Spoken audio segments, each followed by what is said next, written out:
Jackie is in Manchester too. She's got a point she wants to make. Hi, Jackie. Hi, mate. How you doing? I'm fine, thanks. Good. What's going on? What do you think? Well, the anger is palpable here. Is it? We've been on restrictions since July that London's going to face. Right. Where we've not been able to mix households. Okay, so what, like sort of rule of 6 and all that, and tier 1? Yeah, and no mixing with anybody else. Yeah. We've been like that since July. Okay.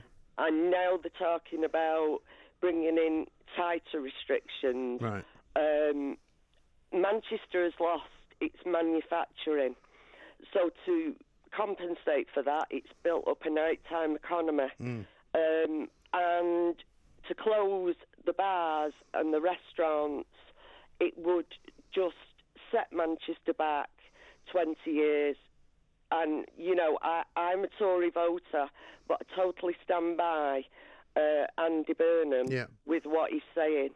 And I mean, I guess his point is that, you know, if you're going to do it, you've got to give us some money. So would you at least, if that does happen, is that going to be at least a help, do you think?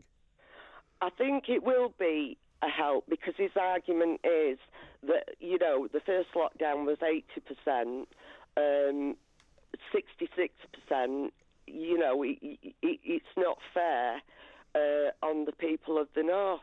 And I mean, all the Northern MPs had a meeting yesterday because I watched it, and apparently it was furious. And Graham Brady, the chair of the 1922 committee, said we will not accept these devastating restrictions on Manchester, and they're all in agreement. Yeah. Well, listen, you wouldn't get any argument from me because I'm in agreement with that as well. I just don't see the point of it, to be honest. But Jackie, thanks for your call. Jackie speaking for a portion, I presume, of Manchester, maybe speaking for an awful lot of Manchester. Let's talk to Patrick Christys now, Conservative broadcaster, to see what the mood of the city is. Patrick, very good morning. Good morning, how are you? Yeah, very well indeed. I mean, some people have said to me, look, Manchester is a city where there's been all sorts of illegal raves going on, where people have been partying. It's a party city. They've got students there. This is why the lockdown is necessary. I mean, you know me, I'm not particularly in favour of shutting everything down because I'm not sure it makes any difference anyway. What are you seeing and hearing on the streets, Patrick? Yeah, it is very much a mixed bag at the moment, actually. What's going on in Manchester at the minute is fascinating, and that's not a phrase that you get to say very often, actually. We've not been in this kind of a frenzy since the Jeremy Kyle show launched. But Andy Burnham, obviously the Mayor of Greater Manchester, he promised to eradicate homelessness and instead managed to double it. But he had his kind of Martin Luther King moment yesterday on the steps of Manchester Library, didn't he? Saying, we won't go into tier 3, it will be disastrous for our economy, and we'd never recover. And you kind of hit the nail on the head there earlier when you were talking to that caller there, which is basically this is about money, isn't it? Yeah. We agree to, or the government agrees rather, to pay essentially 80% of people's wages and gives tens of millions as well for businesses, which actually, in the grand scheme of things, is probably fair enough. If you are going to thrust these people into another lockdown, then you'd allow it. Where it all falls down a little bit is saying that actually lockdown would be completely disastrous, the economy would never recover, but I'll do it if the entire country does it. And that's kind of socialism, isn't it, really? I'm poor now, you're poor now. Yeah. It's okay because everybody's poor now. Right. But he's also playing this kind of north-south divide card, which Jackie clearly has reacted to. Yeah. You know, it's not fair. You're not doing it in the south. We've been like this for a while in the north. I mean, it doesn't seem to me that Manchester's been under terrible restrictions, has it? No, well, it's not been at all. And also, it's not really a north-south divide. I mean, the north-south divide is the fact there are more people getting ill in the north. I mean, that's basically it. You know, 9 out of 10 boroughs in Greater Manchester have seen a drastic increase in coronavirus cases in the last week alone. Right. Of those 9 boroughs, cases rose between 21 and 32% in each of those boroughs.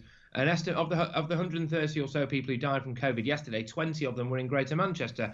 Although, obviously, the way we've been calculating these COVID deaths in this country, maybe one of them went skydiving, forgot his parachute, and somehow died of coronavirus. But this is where we are at the minute, which is it is worse in the north and it is worse in the northwest. So it's not unreasonable, therefore, that the northwest should face tighter restrictions. Of course, the main question is whether or not we should be having any of these restrictions at all. And Andy Burnham is playing quite a high-risk game here by backing Sage, as is Keir Starmer, in the way that they've done, because you know, Sage brought you such things as 50,000 cases a day by mid-October. Well, we're in mid-October and that's not happened, hasn't it? The hospitality sector they've been blaming on loads of stuff, but there's no evidence there really to suggest that as bad as it And was. also, the other thing we know, Patrick, is all of the local lockdowns that have taken place, by far and away the vast majority of those places has seen an increase in infections, despite the fact that lockdowns have been going on. And you're right to talk about the death rates, because I'm looking here at some figures. Fewer than 15% of patients admitted to hospital with COVID-19 since the beginning of December have died from the disease, and that's half the death rate that it was back in the spring, right? So it's fallen even further when you get to the death rate for patients who needed intensive care. It's gone from 39% down to 11%. So, you know, there's absolutely no evidence. In fact, there's quite a lot of evidence to say that it's not as bad as it was. Yeah, well, that's it, isn't it? Completely. I think what we're actually witnessing here is this almost kind of beautiful, slightly masochistic game of political chess that we've got going on at the minute. With Sir Keir Starmer obviously wants this national circuit breaker. He's saying it's because he wants to save lives. It's not, in my opinion, it's because he wants to just essentially ruin the economy so people vote for socialism. Then you've got Andy Burnham in Greater Manchester, who's positioning himself in a red wall area where Tories pinched 4 seats from Labour at the last general election, positioning himself as the man who cares about saving business. And this is interesting, really, because actually between that kind of pincer movement, what we might see now is people like your last caller, actually, I believe, who maybe lent the Tories their vote at the last general election, now starting between Keir Starmer, who claims to care about life, and Andy Burnham, who claims to care about money, actually start to move back towards the Labour Party now. It is an interesting time at the moment. I'll tell you who the people who really got egg on their face about this is the Scousers. Yeah. Because they just swallowed this. They just went with it. They just went, yeah, you know what, we'll go into restrictions, and they didn't really ask for or demand or put up any kind of ransom like Andy Burnham has. I mean, that's going to go down like a cup of cold sick on Merseyside. But does it not seem to be a bit of a split, though, between Anderson and Steve Rotherham, where there's two kind of leaders, both of whom think different things, and they're probably now thinking to themselves, well, we should have asked for some more money at least, you know? Yeah, that's exactly it, and I can't believe it. You know, Boris Johnson is supposedly banned from the city of Liverpool, and then at the first time you get him on the phone, it's all very, oh yes, Boris, okay, we'll do what you say. You know? Right. So, you know, well, the other interesting development this morning, Patrick, is Dominic Raab appearing on a TV interview to say that if necessary, we would impose the Tier 3 lockdown on Manchester. I'm not sure what he's got in mind, whether it's going to be him and a bunch of guys wearing judo suits standing on the city limits, or making sure that nobody does anything they're not supposed to. Yeah, to be honest with you, I actually wouldn't be surprised anymore. It is 2020, but I think it's going to be a very, very tricky thing for them to do, not least because actually there are several MPs in their local, in the Greater Manchester area that have come out against this now. Sir Graham Brady, of course, who's kind of a big deal in the Tory party. William Ragg, Hazel Grove MP, somebody's got to be. Jake Berry, Rosendale and Darwen, former Northern Powerhouse Minister, of course. He's come out now and said that this would be an absolutely terrible idea. So for the Conservative Party to enforce something on an area that frankly, only voted Tory because Jeremy Corbyn was so awful, you know, against the advice of the local mayor, most of the local population, and a lot of the local MPs, would be pretty unheard of. So it is going to be very, very difficult for the Conservative Party to just steamroll this through, I think, really. Unless, like I suspect they might have done, they've just stopped caring about getting re-elected. Well, I mean, it's a long way off, and I mean, it may well be that there's no point in worrying about 4 years from now, because at the moment, you know, 4 years from now, literally, we could all be eating our own pets, you know, the way things are going. So, you know, you might not want to make too many plans.